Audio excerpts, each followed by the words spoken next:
Hello my friends, it's the Game Boy Geek here. Today, it's all about the fruits, like pineapples, coconuts, and bananas. But these aren't just any fruits, they are battle fruits, like the pineapple paladin, the coconut crab, and the banana puss. Back in 2022, a dueling card game co-designed by Richard Garfield called Mindbug First Contact came out, and I loved it so much it made my card game of the year and my top 10 of that year. Last year, 2 new standalone expansions came out called Mindbug Beyond Eternity and Beyond Evolution. And they made my expansions of the year. Well now, NerdLab Games is coming out with 2 more standalone expansions called Mindbug Battlefruit Kingdom and Battlefruit Galaxy. Now you can play these as your first Mindbug experiences on their own, or you can mix them in with other Mindbug sets. Now today, I'm going to be showing you Mindbug Battlefruit Kingdom. Now all Mindbug sets are for 2 players or 2 teams of 2 versus 2.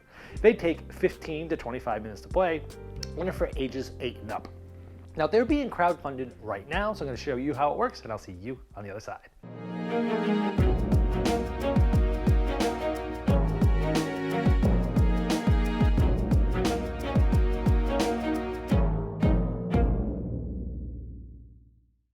In all of the Mindbug games, you have 3 lives to start with. You're trying to remove these lives from the other player, because if you're the first one to remove all of the lives of the other player, you win. At the beginning of the game, each player is dealt 10 cards into a deck. They're going to draw 5 into your hand. Now on your turn, you're going to be playing a card or attacking with a card. Now in this case, you're going to play it. Now the beauty of this game is its simplicity, but it has tons of depth. Here, this tells you that it has a strength of 4. There's no cost to play cards or attack with cards. There's no main resources to pay and things like that to do things by default. And so here I can just play this card for my turn. Now what this says is other allied creatures have +2 power. So for example, on my next turn, if I play this card out there, it's a 5, but because this card's still here, all other allied creatures, which are mine, is +2. So this is now actually a 7. Now, cards are also going to have abilities, they're going to have some keywords, and we'll start going over those. Now let's just say I had played that first card and the opponent played this. They're usually further apart, but for the camera I will put them a little bit closer.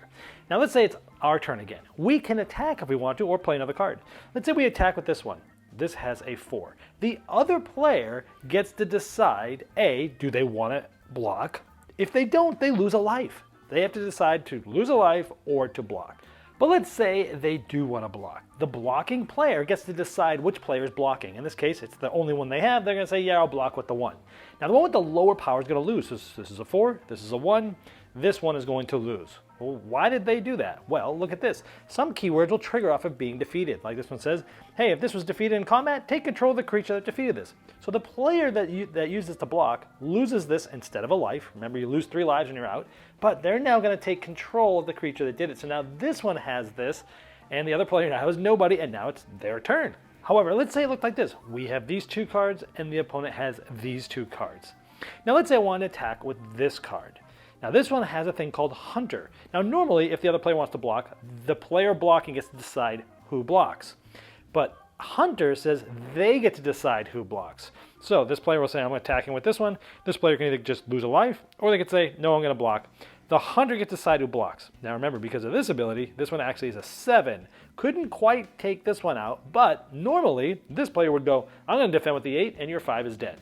But because this is Hunter, it gets to decide who it's hunting. They say, oh, I'm going to take this one out. Now normally, it would be dead. 5 versus 3, actually it's a 7 because of this +2 powers, whereas 3. This one would usually be dead. However, it has a thing called tough. And tough is a keyword where instead of it dying, it's sort of just going to spin like this, just to let you know that, hey, it's been hit. And if it gets hit again, then it will be defeated. Now let's say instead it looked like this, and this player on the far side plays this. Some cards activate an action as things are played. For example, as played, you can return another allied creature to your hand. If you do, you may play it. That'd be good to combo with another card that you had play with. But I want to show you this for poisonous. Now let's say this one was hunting again. Now obviously it has Hunter. If it hits this one, it's just going to be blocked and it's going to be killed because it's a +2 power plus a 7 versus 8. But if it attacks this one, it's going to kill this one because it's a 7 versus a 3 essentially with this +2 power.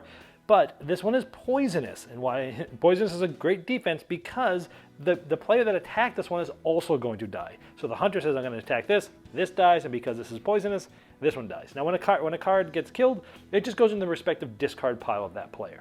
So let's say it looked like this. This one was already hit once, it was tough. This character comes in and it has Frenzy. Frenzy allows them to attack again a second time. Of course, assuming it's still in play. So this is a 7, it's going to attack, and this plays, yeah, I'll defeat with this, I'll block with this one. This one is a 3 plus 2, so it's a 5, but it still loses. This one's gone.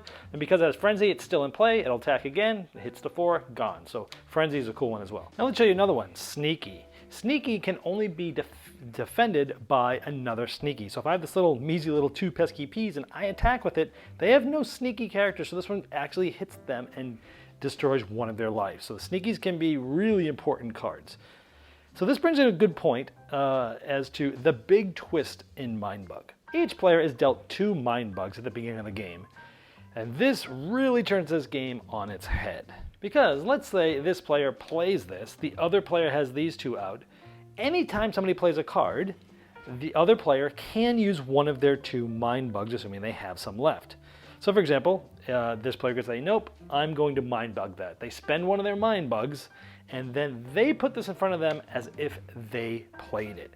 This sounds like a very simple thing, but this completely changes the game and balances it, because the other player can just take a card and play the one that you've played if they want to, but remember you only have 2 of them.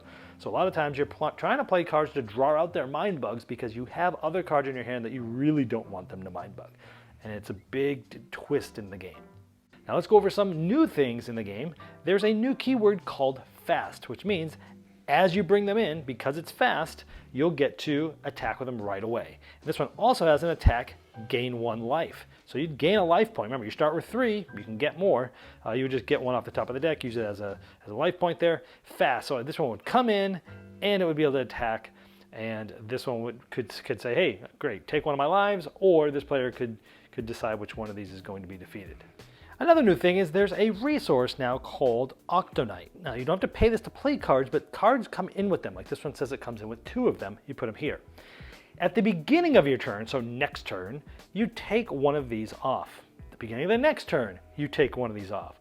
Once this has been depleted, you then can trigger Harvest, which in this case is draw any 2 cards from any player's discard pile. And these do all sorts of different things when they harvest, like you defeat this, which isn't great for you, which means when you play this, you basically have 3 rounds to do what you want with it because it's going to be going away afterwards. This is defeat all enemy creatures. So the other player knows they got basically 3 turns to get rid of this thing before all their creatures are gone.